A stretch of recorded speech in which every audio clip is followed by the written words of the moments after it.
Kas čia per garsai? Kas čia per garsai? Tamsu kaip toj vietoj.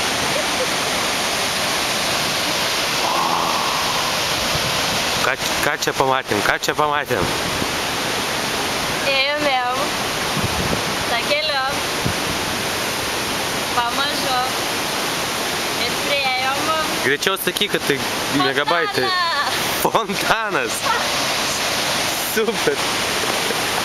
Super fontanas!